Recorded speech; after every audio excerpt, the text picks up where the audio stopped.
Good morning, my dear friend. And hello, Internet. How are you guys doing this morning? So we had a little bit of an issue with our resonance flaps on a 987.1. One on what we call the snorkel intake and one in the second pipe.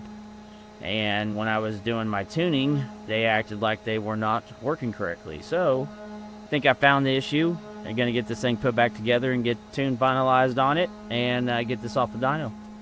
Y'all have a good morning.